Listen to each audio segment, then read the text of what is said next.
P waves only. Sinus systole. It is P wave asystole or sinus asystole. So it is a sinus rhythm with no ventricular response.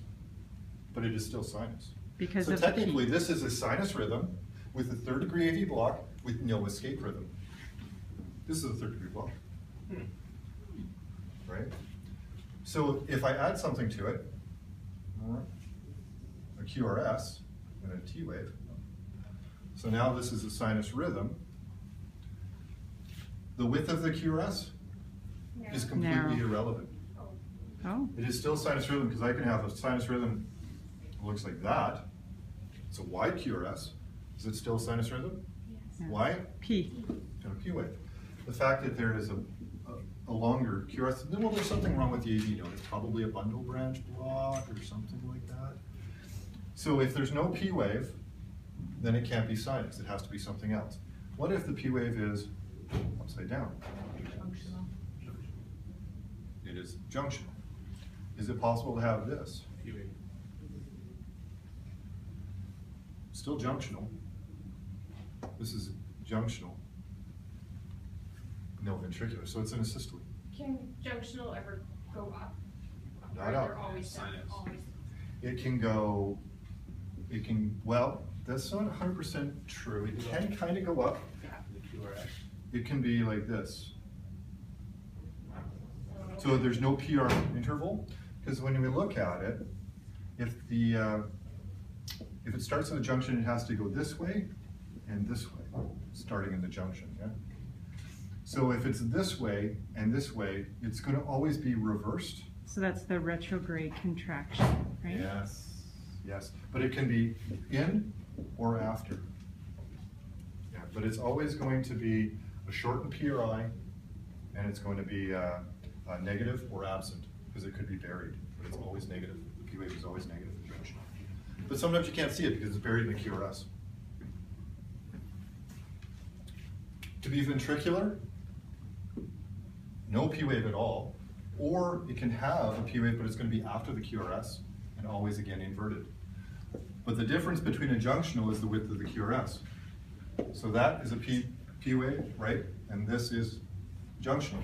They look exactly the same except for the width of the QRS. Is it possible to have a junction rhythm with a variancy like a bundle branch block? Absolutely. That goes back to the interpretation thing.